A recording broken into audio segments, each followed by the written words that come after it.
our animals are complex beings, and one of their favorite things is to be with us. And so I know personally some dogs who they've been living rough with their people, and I know for certain I've met those dogs, and I know that they have a very enriched life. They spend all day every day with their people, and they go interesting places, and they go for walks, and it's very interesting for them. And I also know of situations where there's some extremely lonely housed dogs. You're watching or listening to the Crisis Storm. Many would say that there is a crisis on our streets. Homelessness, addictions, and social impacts affect business, community, and individuals every day.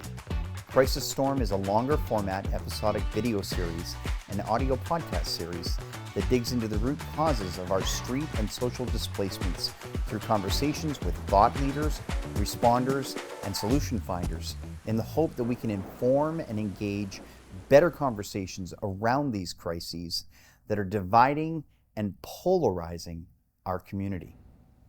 Hello everyone, and welcome to another episode of the Crisis Storm.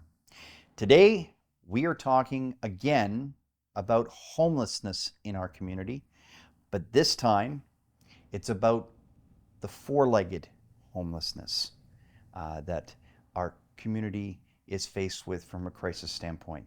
And we are talking today with Nikki Lussier, the chair of the board of directors for the Four Paws Food Bank Foundation. Nikki, thanks for joining me. Thank you so much, Peter. It's a pleasure to be here.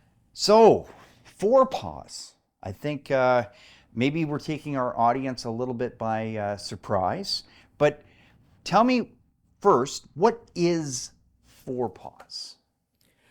Four Paws Food Bank Foundation is really another one of many organizations in the community that is working to address gaps in service.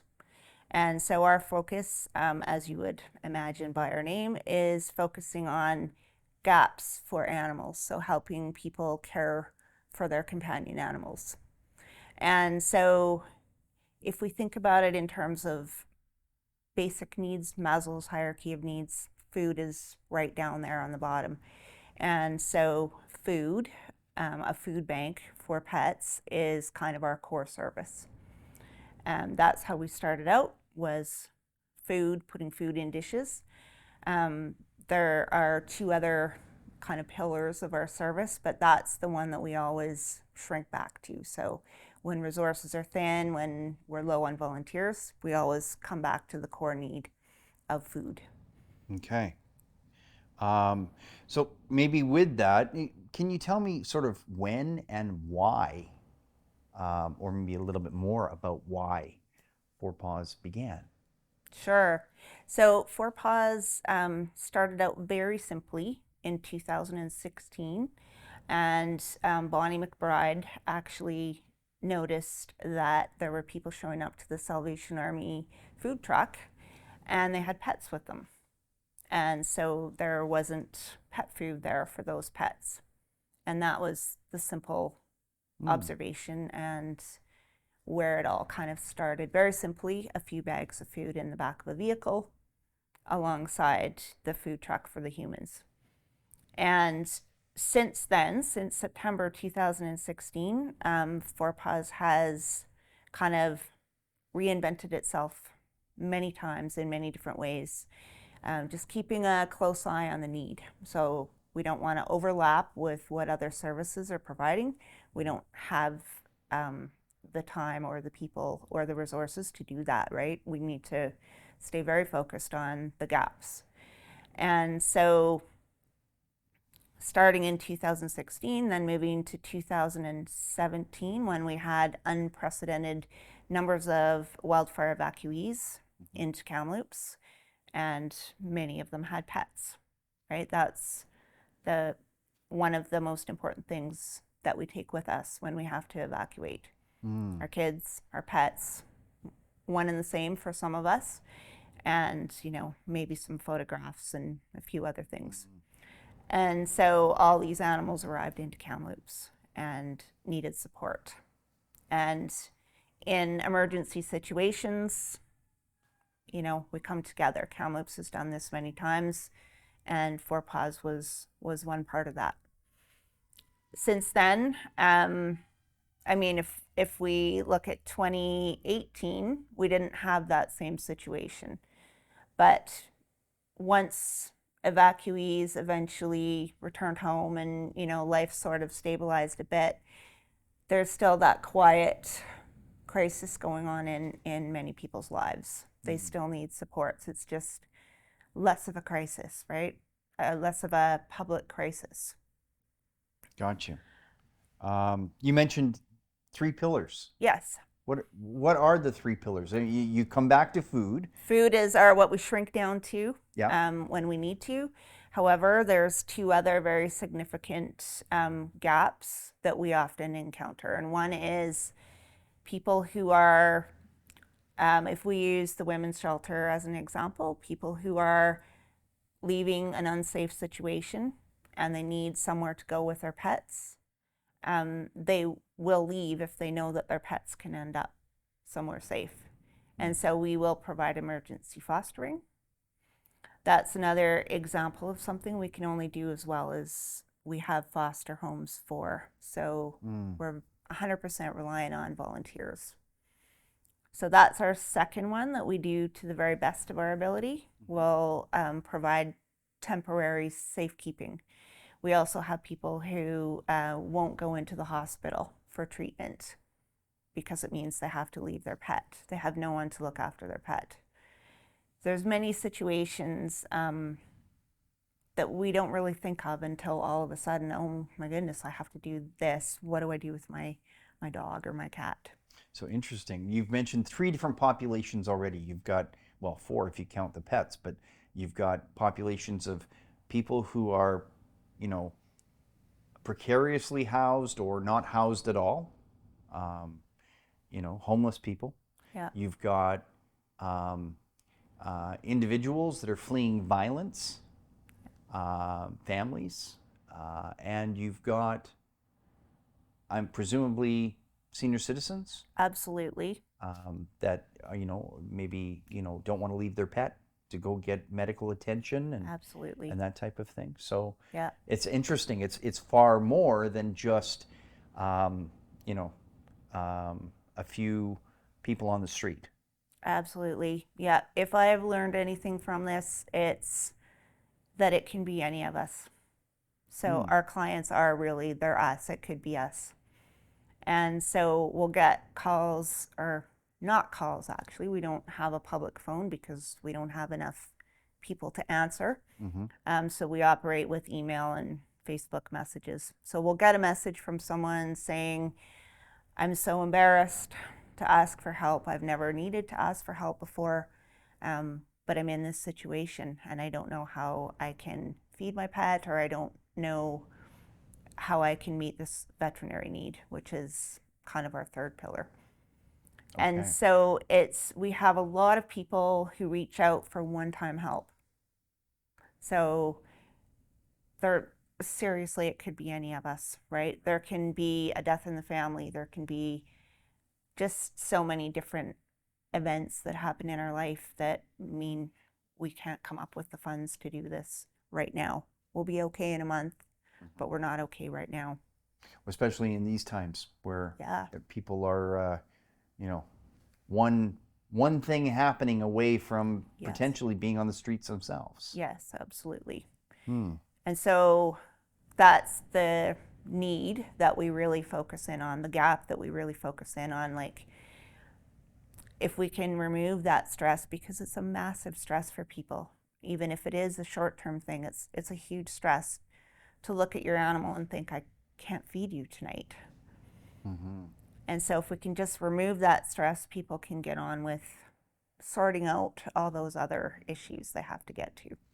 Now, I know leading up to this interview, we had a couple of discussions on the phone. We came out to your fundraising event yesterday and filmed a little bit of that, which people are going to be able to see some of.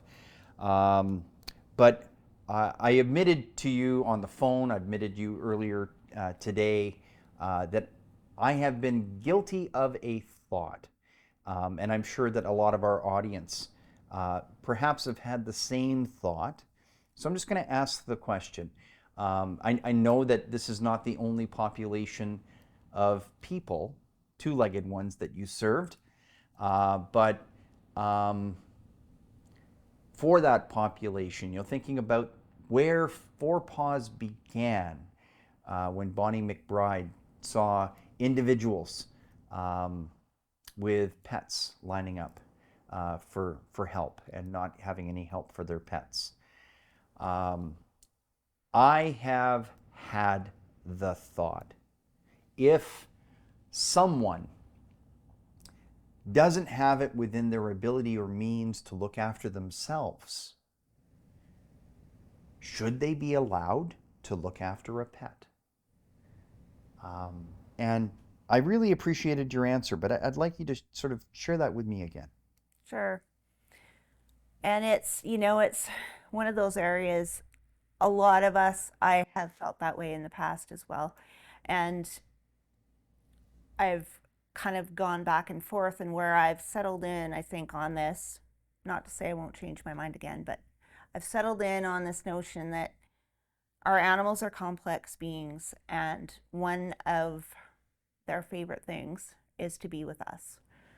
And so I know personally some dogs who they've been living rough with their people, and I know for certain I've met those dogs, and I know that they have a very enriched life. They spend all day every day with their people, and they go interesting places, and they go for walks, and it's very interesting for them. And I also know of situations where there's some extremely lonely housed dogs. Mm. So they have everything else they need, but they spend a lot of time alone. And so in between those kind of two polar situations, there's a lot of gray area, and there's a lot of different ways we can meet needs for our animals. I know that when I first found out about Four Paws a couple of weeks ago, we got a phone call from a frantic mother who had lost her son to addictions on the street, and that family was known to us. And my wife and I were asked to go and rescue this her son's cat. I thought it was only going to be a short foster session. It may not be a short foster session. I think that the cat is becoming part of our family.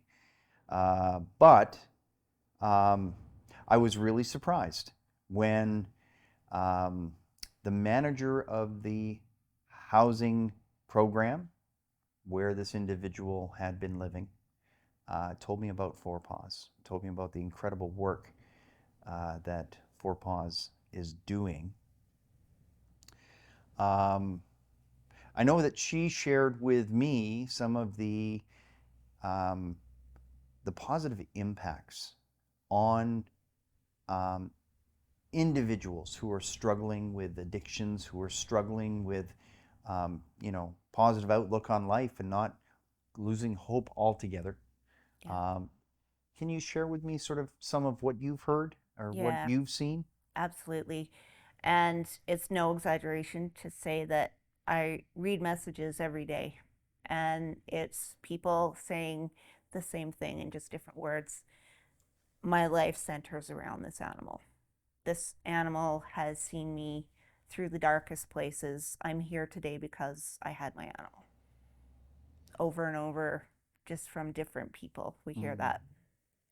And so it's multifaceted. It's the companionship, someone to talk to who listens, but it's also the notion of needing to be responsible for that animal. And there's studies and statistics that tell us that people are more likely to go out into the community to access food and vet care for their animal,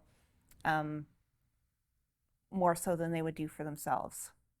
So they might tend to stay at home and be more reclusive if they didn't have to go out and get some food for their cat. It can be that simple. And we do see that at our food bank as well.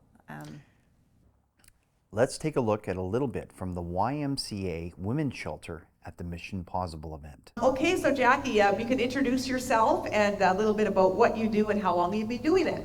All right, so I am the General Manager of Violence Against Women Intervention and Support Services, which is through the YMCA BC, and we have outreach services, Peace Program, which is our child and youth services, and then, of course, the Y Women's Shelter, and we provide support to women, children, and pets who are fleeing violence in the home. And I've been doing this for, I just had my 21st anniversary. 21 years.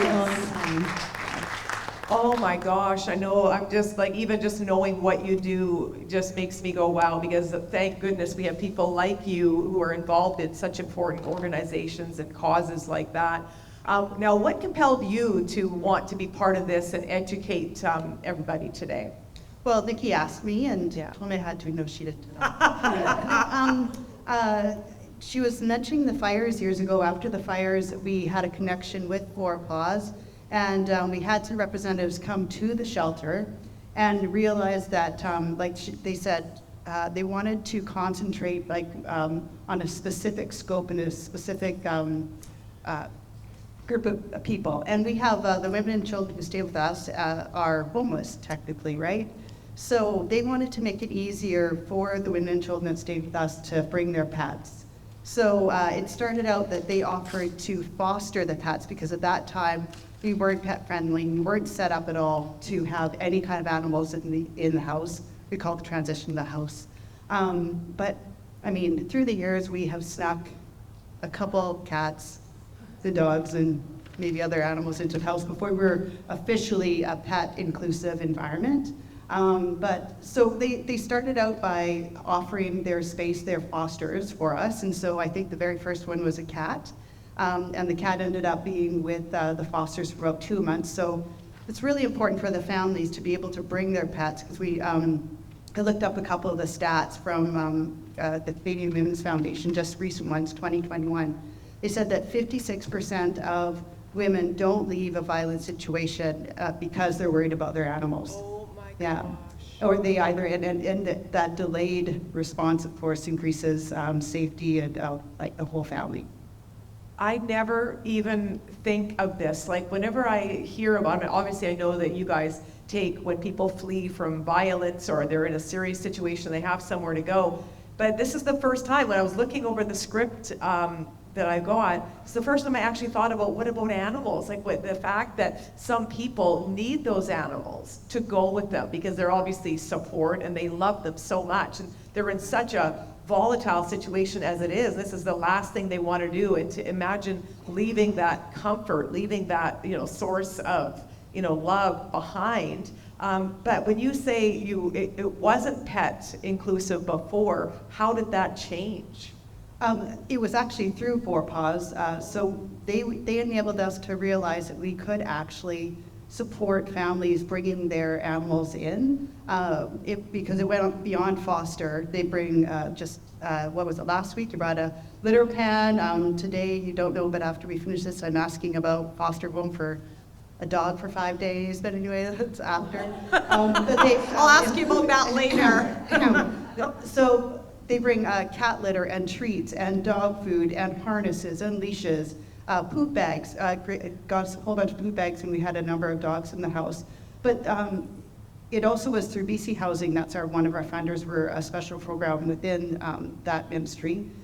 They started to recognize that it was the importance of people bringing their pets to the shelter to stay, or at least having a relationship in the community with somebody who could care for the pets, knowing that the kiddos and the women weren't going to seek safety if they had to leave their animals. Because, you hit it right on the button when you said like that comfort and that emotional support, but also we know that the people who abuse the women and the kids and perpetrate violence, that they will use pets as a tactic for control and, of course, maneuvers or things. So, and there's a direct correlation between harming animals and harming women and children. So they're recognizing that. Heartbreaking. It is heartbreaking. But we have people like Four Paws who will help us out. We have a pet inclusive house, or pet friendly house is how we say it. So we've had dogs, cats, ferrets, birds, fish. Loretta is in the audience, who used to work for us, talked about a time that we had not just rats, but as she was interviewing and wanted to see if she was appropriate for the house, her jacket was moving, and that's how many rats she had. She had what? Rats. Oh, wow. Rats, pet rats in her jacket. In her jacket. Yeah. But wanting to keep them safe, wanting to keep them warm, wanting to keep them with her, so that's what we do. Now, I had understood that, so you provide food, you provide shelter if and when needed, and sometimes medical supports. Yes. I've heard that I mean, I don't know if we want to promote this or if this is not something that you're able to provide on a, on a regular basis, or but, things like cat litter and litter boxes and, playthings and treats and all of this kind of stuff. I had understood that you've actually provided a lot of those types of things as well. Absolutely. And this is where, we just have to give a really big shout out to our community. So we have so many donations that come in. We have local pet stores that gather donations for us and also give us many of their returns, and whatever they can't sell, it comes to us instead of going to the landfill. We have members of the community who they will often pass items to us after their beloved family members have passed, or they simply just want to give. And so we end up with, we have pet beds, and we have some large corporate cat litter donations from Progressive, one of our wonderful family-owned and operated businesses from Kamloops. And it's just a matter of, if we have it, we share it. So we can't always guarantee that we'll have it, but people can ask. And if we have it, we share it. We don't hang on to things, right? We look at it as helping the animals in front of us rather than hanging on to things for later. This is Crisis Storm, and we've been speaking to Nikki Lussier from the Four Paws Food Bank Foundation about the food and homelessness crisis faced by an often overlooked population in our community, our four-legged friends. We'll be right back with more conversation with Nikki right after these messages. In Kamloops, we're not just lawyers, we're Forward Law. We're about moving you forward. Approachable, caring, and experienced. That's who we are. From contract writing to estate planning, civil litigation to employment law, whatever your need, we've got your back. We push for fair resolutions. We're not afraid to take on the tough cases. Forward-thinking estate planning, strong advocacy, and unwavering support. Forward Law, your partner in progress. Call us today, because your future deserves nothing less.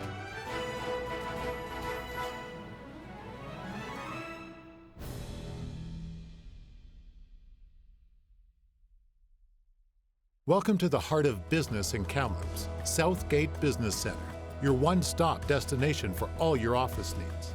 Conveniently located at 970 Lavelle Crescent, Southgate Business Center offers more than just office space. Whether you're a startup, a freelancer, or a well-established business, we've got you covered. Need a professional office space?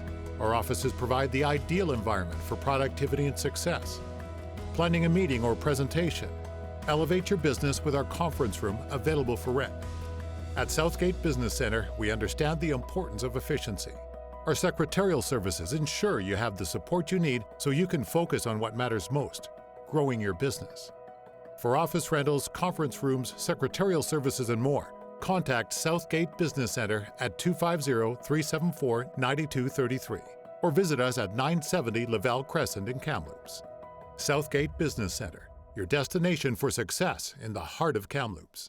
Call us today and experience a new level of business excellence. This brings me to some of the things that I heard yesterday. Tell me a little bit about the size of this organization. I mean, one would assume that, it must be still fairly small. I think I was a little shocked and surprised at how significant Four Paws has been and it has become. Tell me a little bit about that. Sure, about our size. Mm-hmm. So there's been quite an ebb and flow. Everyone can relate to this during the pandemic. When the pandemic first happened, it had a pretty significant impact on us. We lost approximately 50% of our volunteers for various reasons. We all had very good reasons. We had to, take care of home base, all the different scenarios that played out. And so we were hit pretty significantly at that time. And so in the 4 years since then, I'm just really proud of how Four Paws has grown and how many volunteers have come to do this work and stick around. Some people are here, like for example, we have university students. They're here while they're at university and then they move away. And we also have some community members who are long-term family members and they've just dug in and then don't intend to leave soon. So yesterday for the event, we had close to 30 volunteers, and that's pretty much all hands on deck. And probably when the pandemic first arrived, I think we were down to like a dozen or a few less even than that. So yeah, we're in really good shape, and we have we have a table at the volunteer fair coming up for volunteer Kamloops. So even though you're in fairly decent shape to service the need that's out there right now, you still are looking for more volunteers. Yes, we have a recruitment plan. So we have some really specific needs. We always need a few more people for our food bank. We try not to overdo it for people. It's, it takes quite a bit of effort to put that food bank on. So we like to keep people rotated through. But then we also have some really specific needs that we need help with. Like, for example, social media, right? Trying to cover off the event yesterday on social media just became difficult. Right. Getting the word out, spreading the word. Yeah, doing all the things, right? Doing them well enough. So we've put some thought to a recruitment plan and I'm actually very impressed by the level of detail that you as a fairly small nonprofit have the way that you've thought through things. One of the things that really rang good bells for me yesterday was to hear you say that you stick to your mandate and you partner with other organizations that are clear about their mandate and where it aligns with yours. Tell me a little bit about that and give me some examples of who are these partners that we're talking about. Awesome. Yeah.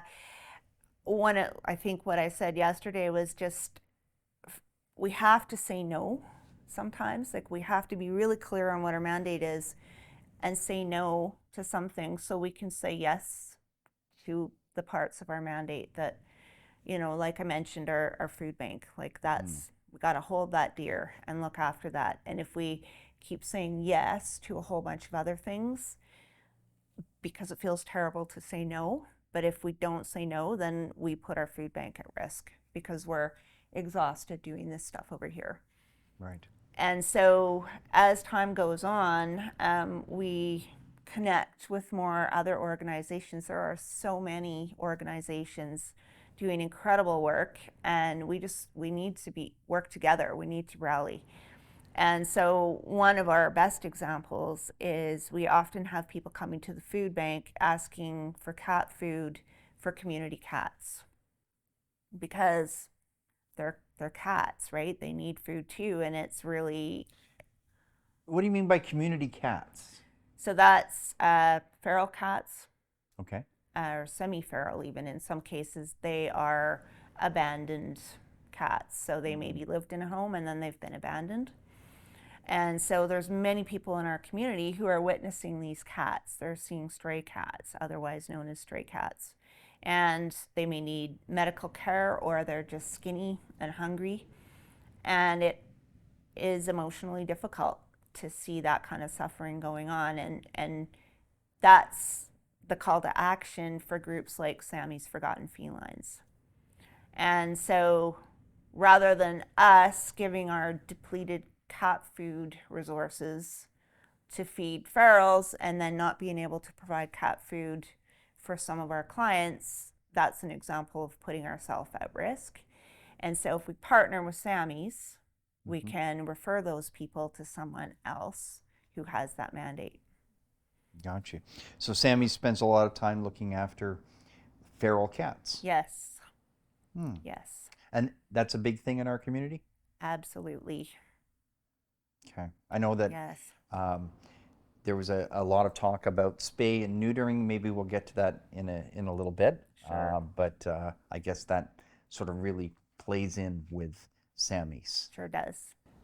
Here's a little bit from Sammy's Forgotten Felines from the Mission Pawsible event. So I'll do the same thing as you guys saw before. I'll get you to do an introduction of yourself, your full name, and a little bit about where you're from and how long you've been with the Sammy's Forgotten Felines. Okay. Hello? Yeah. All right. So my name's Jenn Breckenridge. Started with the SPCA a million years ago, and that kind of turned into an accidental rescue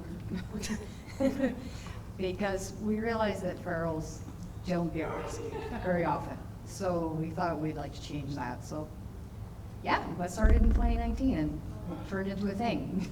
Nice. I am Julie Ondang. I'm one of the directors of Sammy's. We started at the same time, so about 2019. My house is basically the foster hub, so it's kind of the land of poop. There's a few cats there.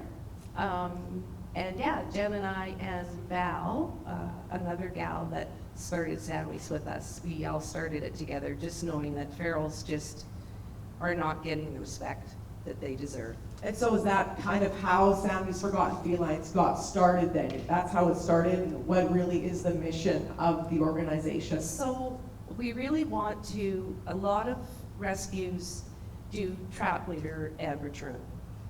And that's okay, as long as you have a guardian who is there and responsible and reliable to take care of these cats, because these cats should get everything that our house cats get.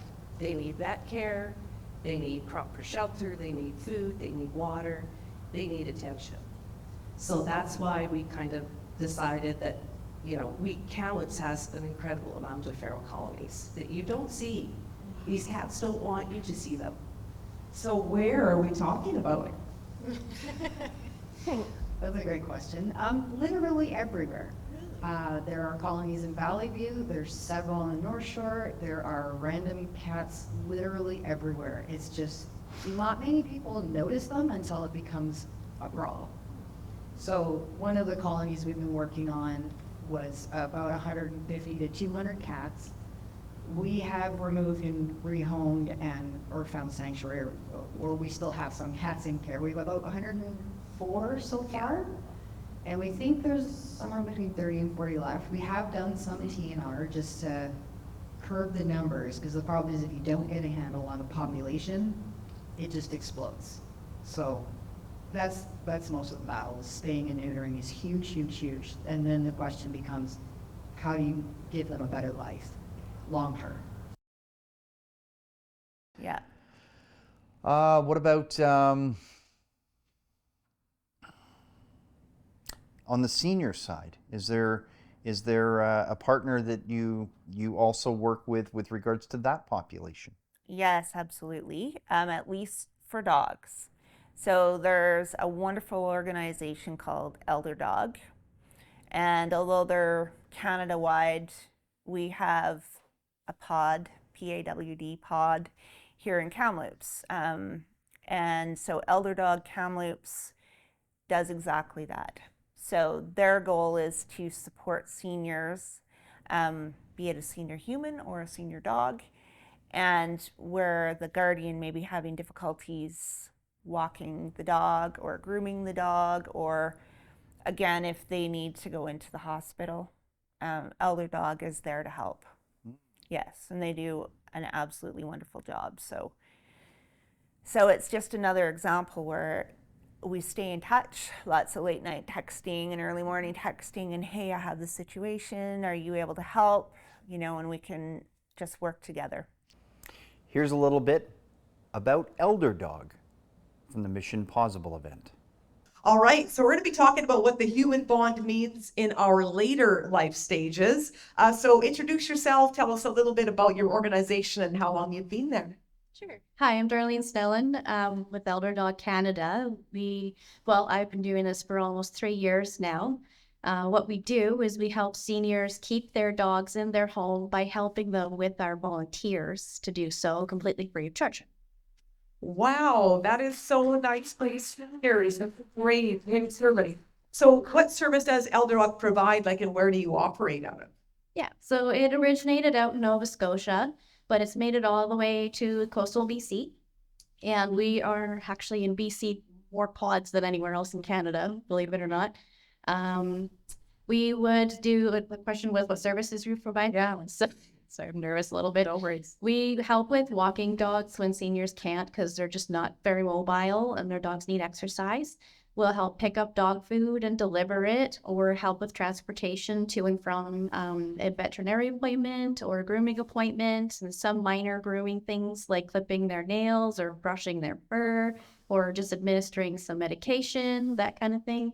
Just the easy things, so you know. Yeah, well, those aren't really easy things. Those are important things. That's impressive. So is there something specific that inspired you to get involved with this organization?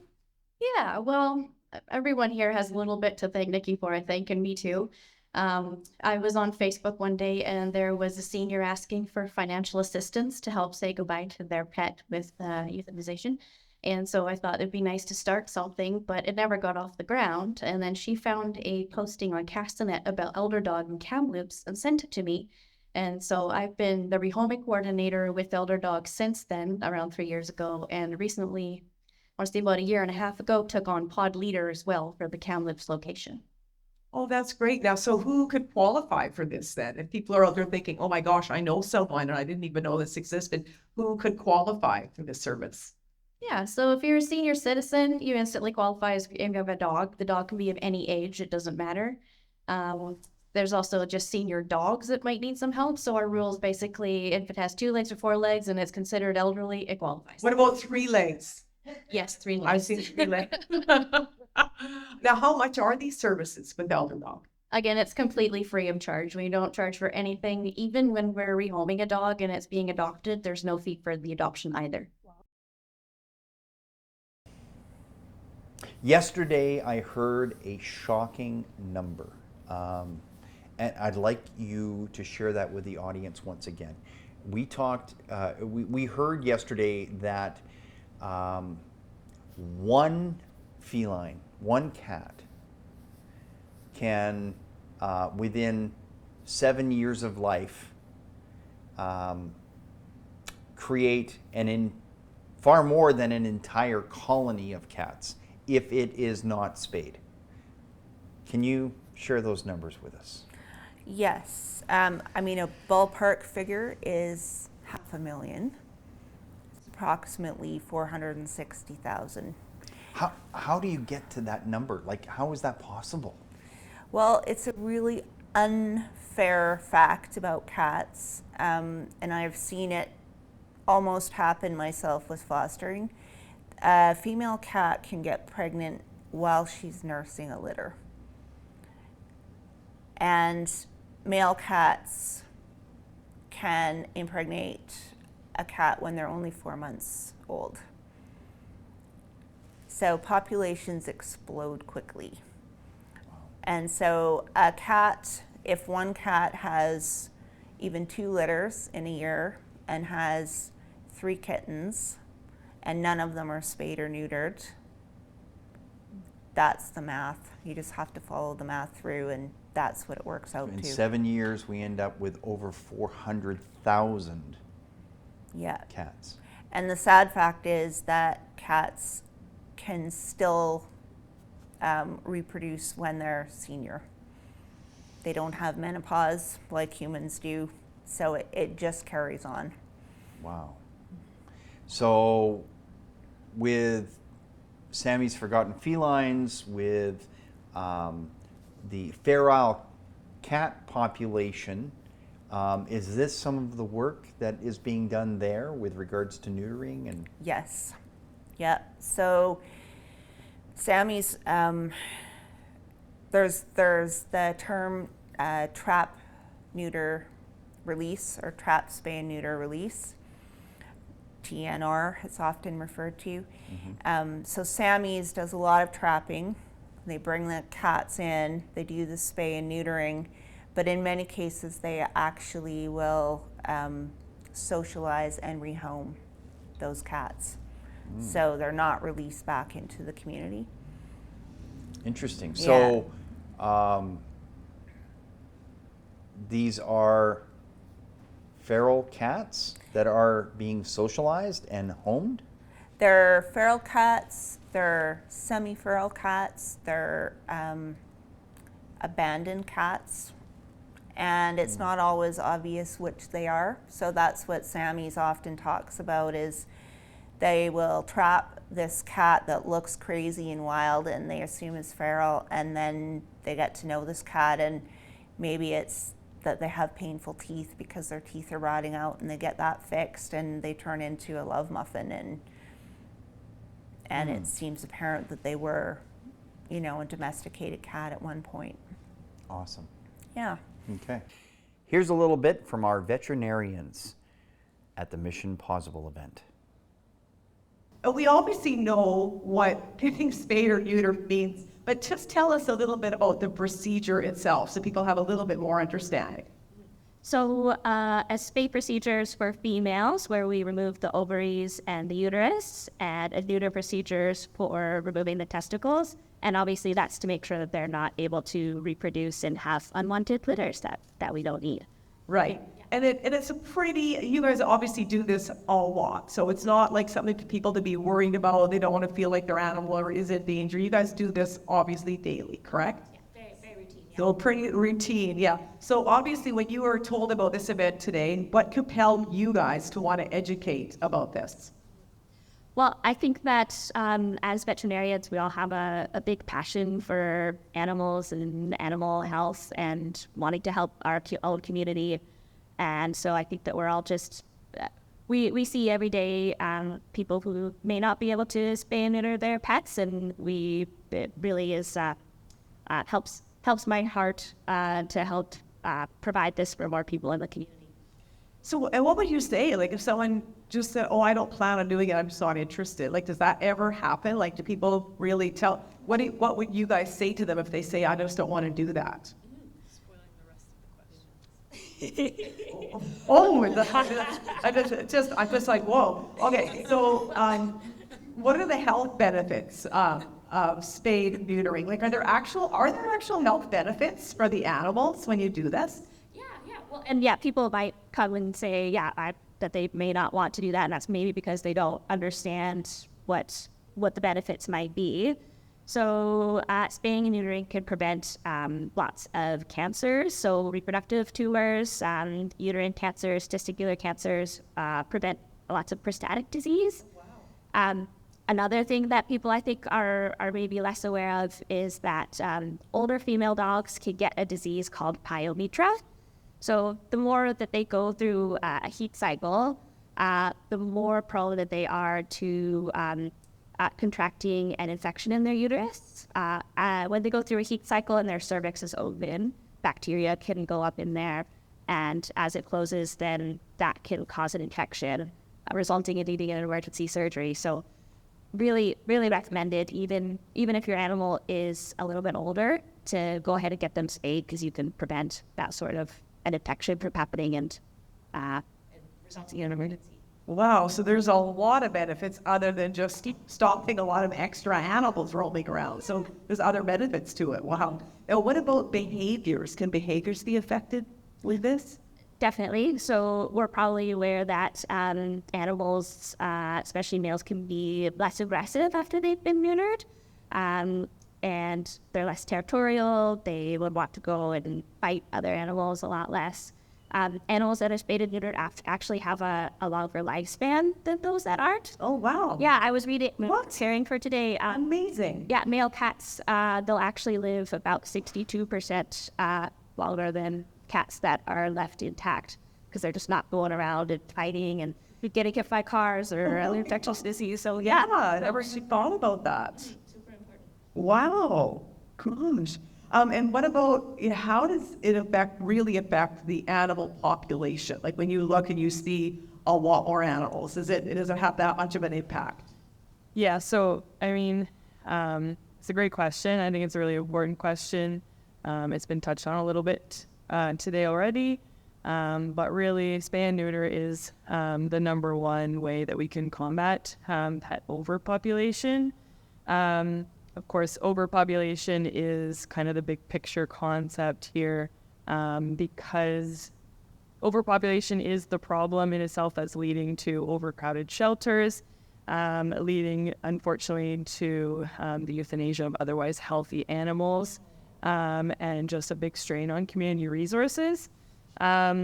And this is why I think, programs like TNR that was talked about a little bit today, so Trap, Neuter, Release or Trap, Neuter, Return, has been so popular because it really is that effective in preventing overpopulation.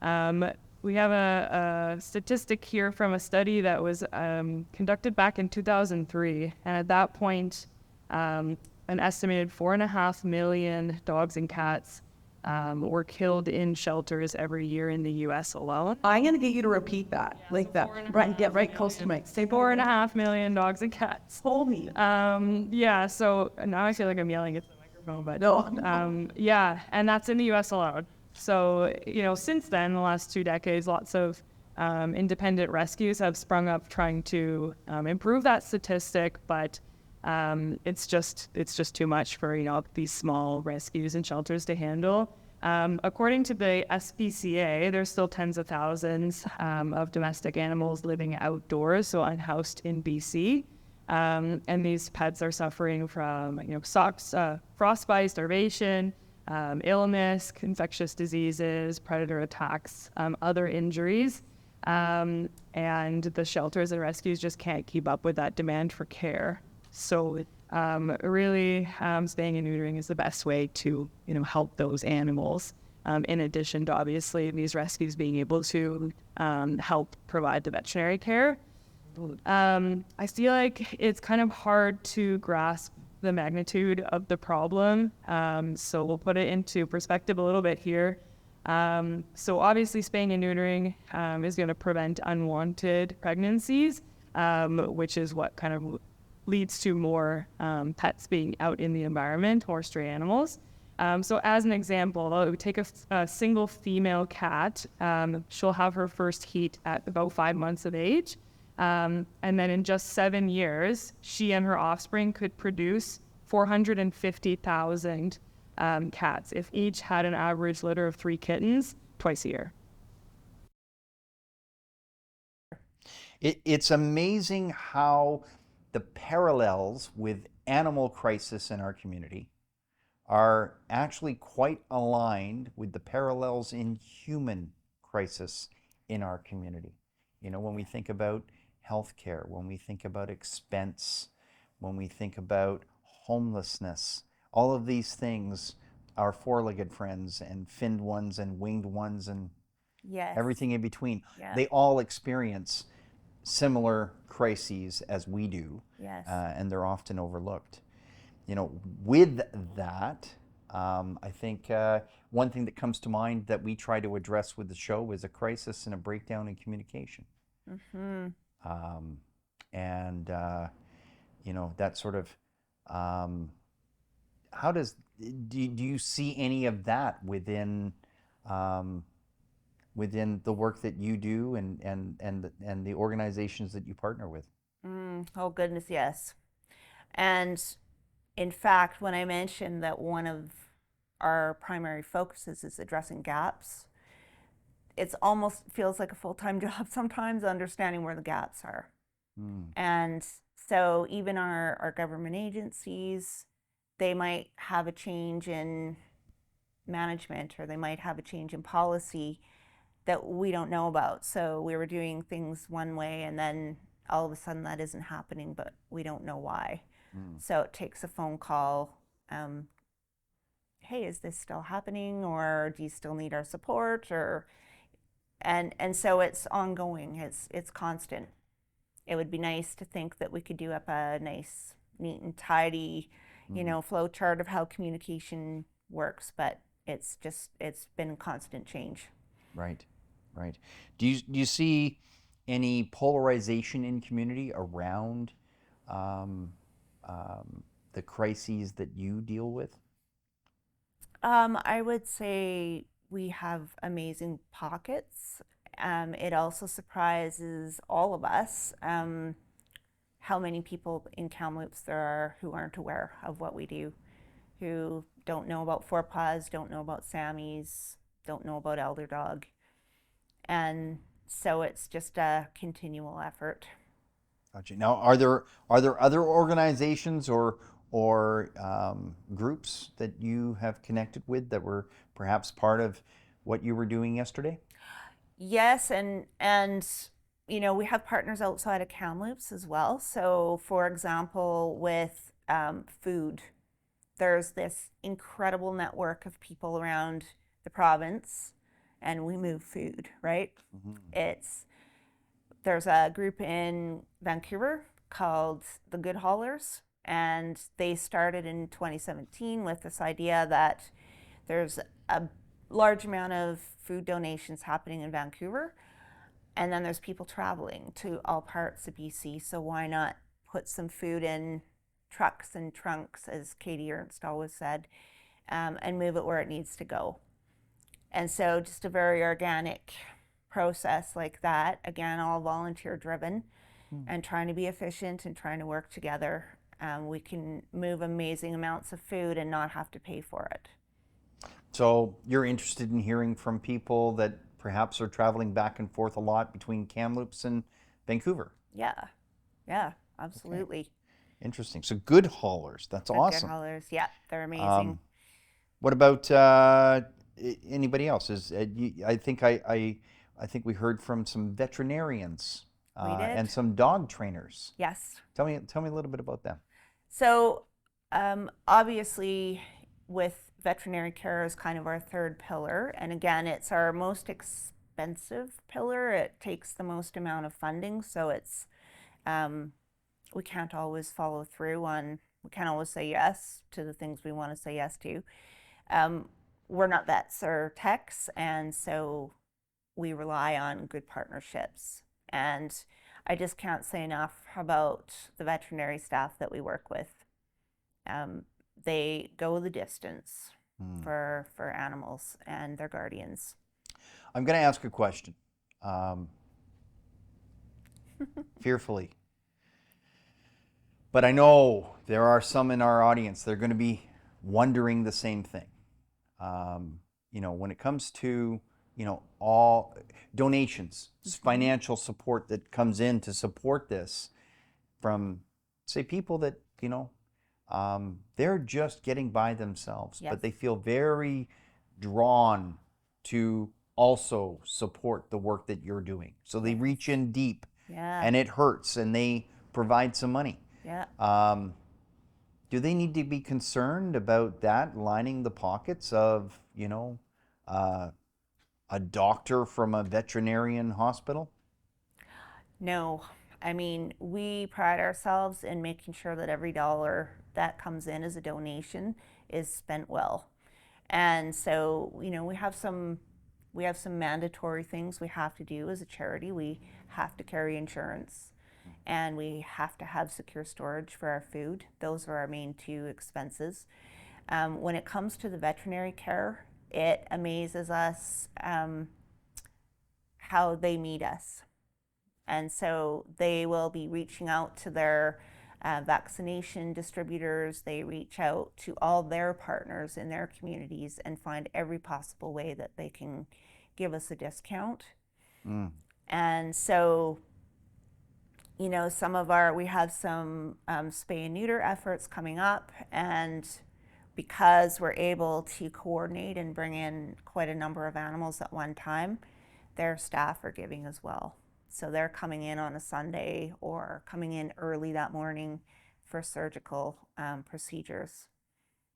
So Awesome. yeah, Awesome. yeah, That's good. I can't say enough about them. I'm glad I asked the question. I don't want people to assume that, you know, this is something where there is an individual or a group of individuals that are gaining from this. No. This is purely just people coming together to help. Yeah, we absolutely consider them our partners. Like, we can't do it without them.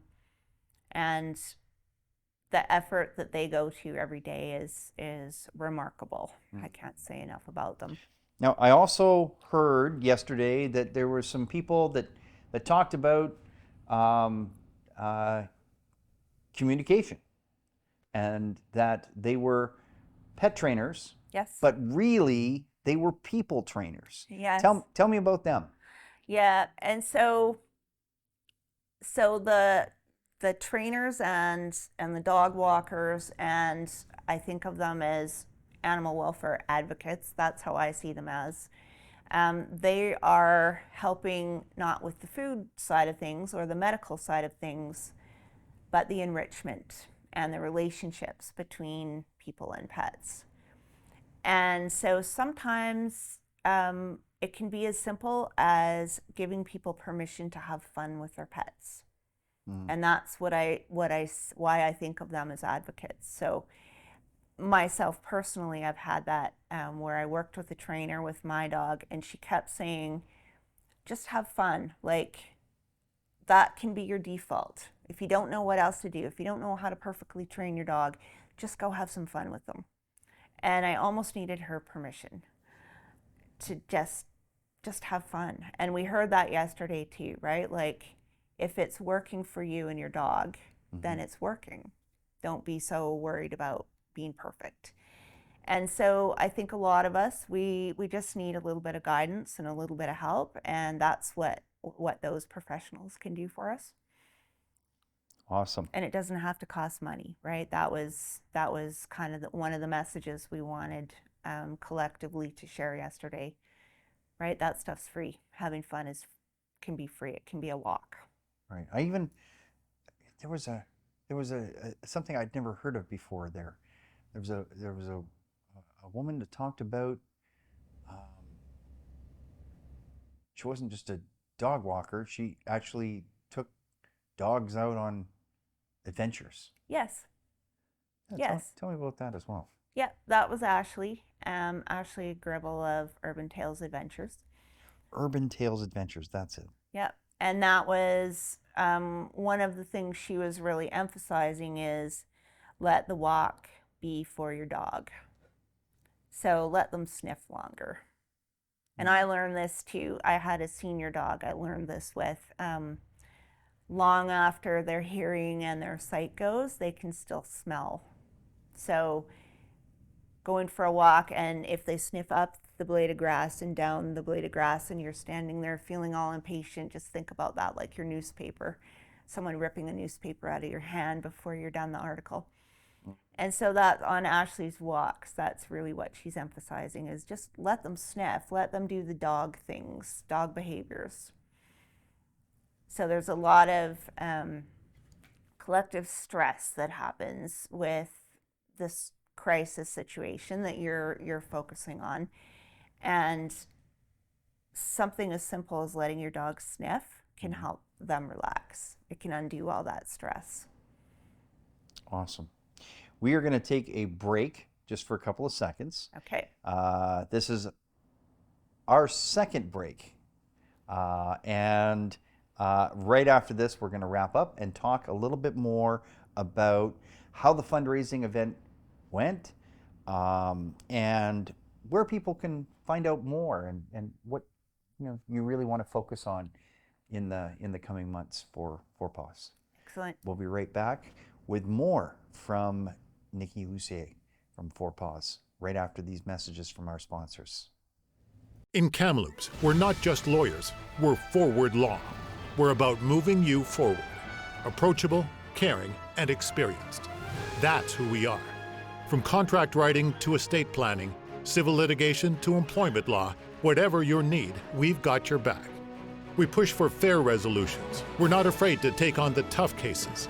Forward-thinking estate planning, strong advocacy, and unwavering support. Forward Law, your partner in progress. Call us today, because your future deserves nothing less.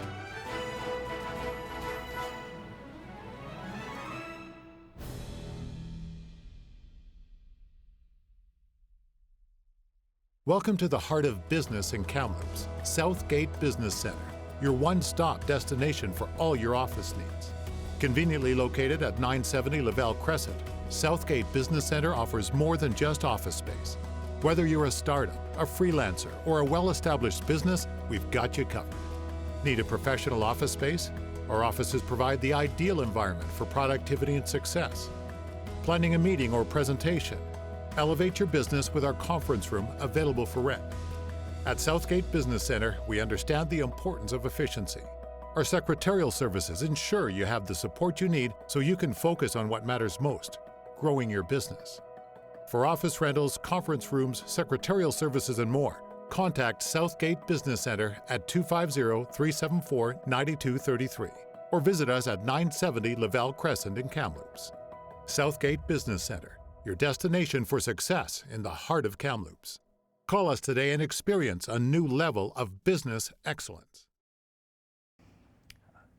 Welcome back, and we're talking to Nikki Lussier from Four Paws Food Bank Foundation. So we talked a little bit earlier about the fundraising event yesterday. Yes. At the Paramount Theater. Tell us a little bit more. Tell the audience a little bit more about what you managed to put together and do yesterday. Okay. Yeah, we felt very proud in the end. So it was two parts. One part was a fundraiser. Obviously, we need to continually raise funds. And the other part was just a coming together of partners and advocates and speaking about things that are near and dear to all of our hearts, but also it's the work we do, and to show that it's bigger than one organization. So it's all of us in it together. And so we had, there were 6 talks in total. So there was us, there was a group of dog trainers, there was Sammy's Forgotten Felines, ElderDog Kamloops, Jacquie Brand from YMCA and the Women's Shelter, and we closed with some of our partner vets. And so we like to think of it as the first of many. We hope that this will become an annual event, and we can be more inclusive of more partners, and we can continue the conversation. What we find is, as we're talking and texting, late at night and early in the mornings, it needs to come out in the open, like, this is how we work together. We need to showcase it more and bring more people on board. We're all running too thin, so. It almost sounds like you're operating like the United Way of animals. I like that. I do like it as well. I love your approach. You had said I heard that you had set a goal yesterday. Yes. Or a goal for the year. Yes. And when did your year start? Like for 2024? Well, for 2024, it's a 2024 goal, and so we were just experience a continuing increase in need for food, and so we started to question, like, where is this going? And what are we going to do about it? Like, it doesn't feel like it's strategically aligning us to succeed if all we're doing is putting more and more food into more and more dishes.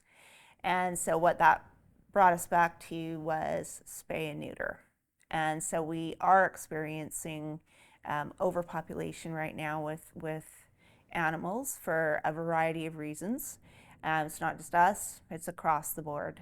Shelters are full, and every animal welfare organization is run off their feet. So what can we do differently? It often comes back to population control. That can be very difficult for people to financially afford right now, particularly with increased cost of living, and when you're struggling to pay for food and rent, it's not going to happen. And so we just want to remove that obstacle. Let's just get it done as soon as possible. And so last year in 2023, we helped with 10 animals, spay and neuter 10 animals, plus a bunch of other veterinary procedures. And 10 feels like nothing when we look at what all our rescue partners are experiencing and the cost that they are absorbing. We wanted to help them as well as help all of our clients. So last year we did 10, and we're like, let's just pick a big number. Let's just go much bigger. So times 10, let's do 100. And that's how we set our goal. We're often a bit more mindful about setting goals, but that's how we did that. So your goal for the year is to do 100 spayed and neuters. Yeah. Yeah. So sponsor 100 animals. And so how we go about doing that is we have many people approach us, and rather than say, here's a minimum amount you need to put down for us to say yes, we have a conversation. So what are you able to offer? Because the more you can offer, the more of these we can do. Right. So it's truly, again, it's a partnership. It's between us and those animal guardians. Okay. And then, so you had a fundraising event yesterday. Yes. How far down the line did you get with regards to raising the funds to achieve your goal? Well, we did very well. Because of the nature of spay and neuter, between neutering a small kitten and spaying a large senior dog, for example, there's a huge range in price of those two and everything in between. So we don't have like a fixed number of what 100 will cost, because we will accept those difficult, expensive cases as well as the nice, easy ones. Right.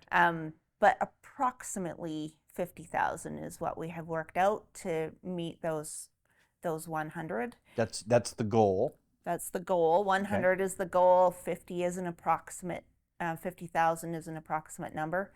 Yesterday, with our silent auction and the donations that came in, we had a very large private donation that came in, and so we raised more than half yesterday. More than $25,000. Yes. Wow, that's fantastic. Yes. Congratulations. Thank you. Thank you. That's awesome. And does that, do you believe that that's going to get you to the end of the year, and that you'll be able to raise the rest by the end of the year? We do. Obviously, we need to keep talking and partnering with people for that, but we've actually already started. So we're already, we've spayed and neutered 15 animals already this year, and we have another 15 lined up in the next couple of weeks. That's 30 to your 100. So we're already kind of, a third of the way in anyways. Right. Yeah, so we're very pleased. Well, that's awesome.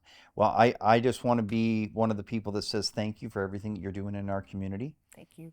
Thank you for looking after those other vulnerable populations in our community that are often overlooked. Yes. If there's other people that are watching this episode that would like to step forward to help financially, to volunteer, to help you, get to that, achieving that goal for this year, how can they reach you? It's pretty simple. Email and Facebook Messenger. So we have a Four Paws Food Bank Foundation Facebook page. You can message us. And our primary email is fourpawsfoodbank, all one word, gmail.com. We'll put that up on the screen. Thank you. Any last thoughts that you think are important that people should know, misconceptions that are out there, something that you want to, a good thought you want to leave people with? I think one of the kind of calls to action that I heard, I believe it was Sammy's Forgotten Felines who said it, was if you want to get involved, just get involved. Like, we're not any different from anyone else. We just kind of rose to the challenge in front of us, and anyone can do that. So if you want to get involved and you want to help, we need help. Awesome. You've been watching The Crisis Storm, and we've been talking about the hidden crisis of homelessness of the four-legged variety in our community. Thanks for tuning in. Watch us next time on The Crisis Storm. You're watching or listening to The Crisis Storm. Many would say that there is a crisis on our streets in Kamloops and in cities across North America. Homelessness, addictions, and social impacts affect business, community, and individuals every day. Crisis Storm is a longer format episodic video series and audio podcast series that digs into the root causes of our street and social displacements through conversations with thought leaders, responders, and solution finders in the hope that we can inform and engage better conversations around these crises that are dividing and polarizing our community. All of us at the Crisis Storm podcast would like to thank our sponsors for their support and care for the community of Kamloops and its residents. Southgate Business Center and Forward Law are two such sponsors that deserve your consideration. If you found value in this episode of Crisis Storm, please don't forget to give us a like and share with others. Thank you for joining the conversation and being part of the solution to the many crises that we face in our community. Crisis Storm is a production of Mastermind Studios in association with the AIM Canada Mentorship Society. For more information on the Crisis Storm podcast series and the documentary film project titled Finding a Way Forward, please visit findingawayforward.com. Crisis Storm can be watched on YouTube, along with listening to the audio versions on many podcast platforms, including Spotify, Apple Podcasts, iHeartRadio, Pocket Casts, and RSS. If you've got questions for the producers of this show or suggestions on topics and guests for future shows, please send them to info@mastermindstudios.ca.